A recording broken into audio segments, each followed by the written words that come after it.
안녕하세요. 오늘은 민수기 이야기를 들려드리겠습니다. 민수기는 이스라엘 백성이 광야를 떠돌며 약속의 땅으로 향하는 여정을 그린 책이에요. 출애굽기에서 탈출한 백성들이 하나님의 약속에 따라 광야를 지나가는 여정을 그리고 있으며, 이 여정에서 이스라엘 백성은 여러 번의 시련과 시험을 겪으며 하나님께 순종하는 법을 배워갑니다. 민수기 속에서는 백성의 믿음과 불순종이 반복되며 그로 인한 하나님의 심판과 은혜가 교차됩니다. 지금부터 그 여정을 함께 따라가 볼까요? 1. 광야에서의 인구조사와 진영 배치. 민수기의 시작은 이스라엘 백성의 인구조사로 시작됩니다. 하나님은 각 지파의 수를 세어 이스라엘 전체를 군사적으로 조직화하고 광야에서 전쟁에 대비하도록 하셨어요. 그래서 민수기는 숫자를 세는 책이라는 의미로 민수기라는 이름을 가지게 되었죠. 이 인구조사는 단순한 인원 파악이 아니라 하나님의 백성으로 조직된 공동체를 만들기 위한 것이었습니다. 이스라엘 백성은 12지파로 나뉘어 각각 진영을 갖추고 성막을 중심으로 진을 치게 됩니다. 성막은 이스라엘 백성 가운데 하나님이 거하신다는 것을 상징하며, 백성은 어디서든 성막을 중심으로 나아갈 때 하나님의 인도하심을 받을 수 있었어요. 불평과 하나님의 인도. 광야 생활이 이어지며 이스라엘 백성은 음식과 물이 부족해지자 불평과 불만을 늘어놓기 시작합니다. 특히 이들은 이집트에서 먹던 음식들을 그리워하며 만나와 메추라기에 불만을 품기도 했죠. 하나님은 백성의 필요를 채워주시지만 이들의 끊임없는 불평과 불만 속에서 불순종과 의심이 점점 드러나기 시작해요. 또한 이 불평 가운데 모세의 누이 미리암과 형 아론마저 모세의 리더십에 대해 비판하게 됩니다. 그러나 하나님은 모세를 신실한 종으로 인정하시며 미리암에게 잠시 문둥병이 생기게 하시며 경고하시죠. 이를 통해 하나님은 그분이 세운 질서와 리더십에 대한 존중의 중요성을 가르치셨습니다. 3. 가데스 바네아와 정탐꾼의 보고. 약속의 땅 가나안에 가까이 다가가자 하나님은 모세에게 12지파에서 한 명씩을 뽑아 땅을 정탐하도록 하십니다. 정탐꾼들은 가나안을 살피고 돌아와 그곳이 과연 젖과 꿀이 흐르는 땅이라고 보고합니다. 하지만 그 땅에 거주하는 거인과 강력한 성읍들을 보고 10명의 정탐꾼은 가나안에 들어가는 것은 불가능하다고 말하며 두려움을 퍼뜨립니다. 반면 여호수아와 갈렙은 하나님께서 우리와 함께 하시면 우리가 능히 그 땅을 차지할 수 있다고 말하며 믿음을 외칩니다. 그러나 백성은 여호수아와 갈렙의 말을 듣지 않고 두려움에 사로잡혀 불평하게 됩니다. 결국 하나님은 이 사건으로 인해 불신앙을 보여준 세대는 약속의 땅에 들어가지 못하고 광야에서 40년을 떠돌아야 한다고 선언하십니다. 이 결정은 하나님의 심판인 동시에 백성이 하나님을 믿고 신뢰하도록 훈련하는 기간이었죠. 4. 반역과 불순종의 사건들. 민수기에는 백성의 반복되는 불순종이 계속해서 등장합니다. 고라와 다단과 아비람이라는 사람들이 모세와 아론에게 반역하며 자신들도 제사장으로서 역할을 할 수 있다고 주장합니다. 이들은 결국 하나님의 심판을 받고 땅 속으로 사라지는 형벌을 받게 돼요.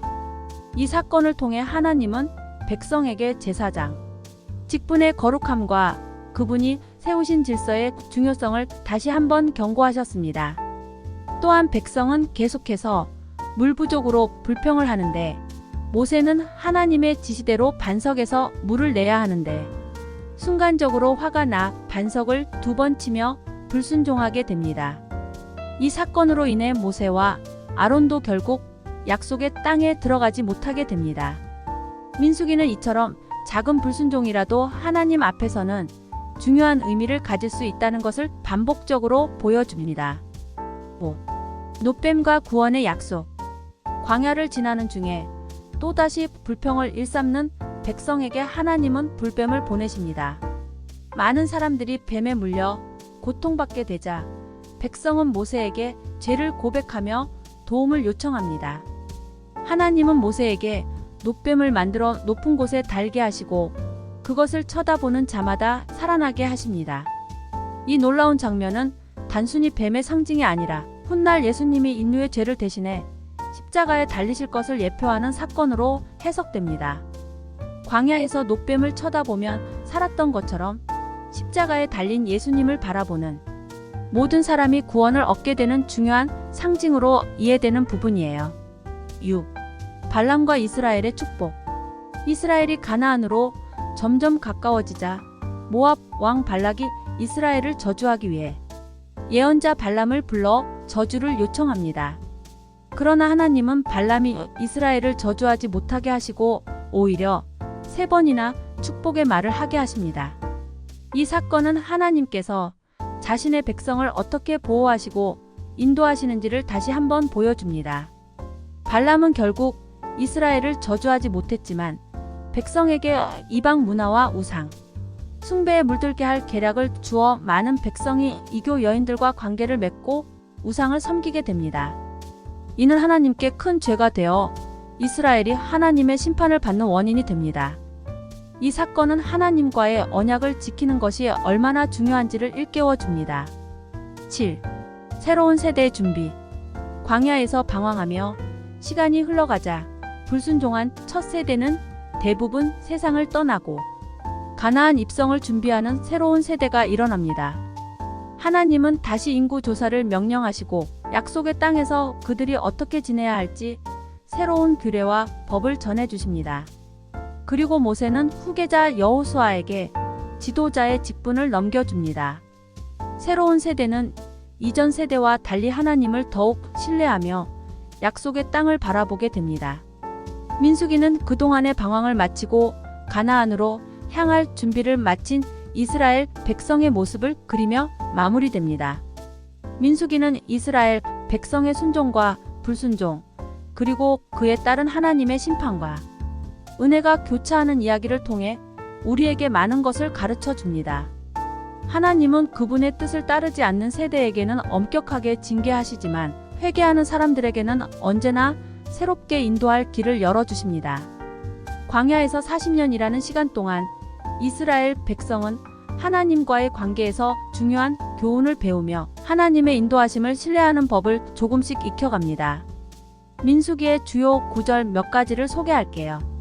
민수기 6장 24, 25, 26절 여호와는 내게 복을 주시고 너를 지키시기를 원하며 여호와는 그 얼굴을 내게 비추사 은혜 베푸시기를 원하며 제사장의 축복 기도로 하나님의 평강과 보호를 기원하는 아름다운 기도입니다. 민수기 14장 8, 9절 여호수아와 갈렙이 여호와께서 우리와 함께 하시느니라 그들을 두려워하지 말라고 말한 구절로 하나님의 신실하심을 믿고 나아가는 믿음을 강조합니다. 민수기 21장 8절 뱀에 물린 자마다 그것을 보면 살리라. 놋뱀을 바라보는 자마다 살아난다는 이 구절은 장차 예수님의 구원을 상징하는 중요한 예표로 이해됩니다. 이제 민수기를 마치며 다음 책인 신명기에서는 모세가 가나안 땅을 앞두고 마지막으로 백성에게 전하는 중요한 가르침이 이어집니다. 이스라엘 백성이 약속의 땅에서 어떻게 살아야 할지를 배우는 신명기의 이야기도 기대해 주세요. 감사합니다.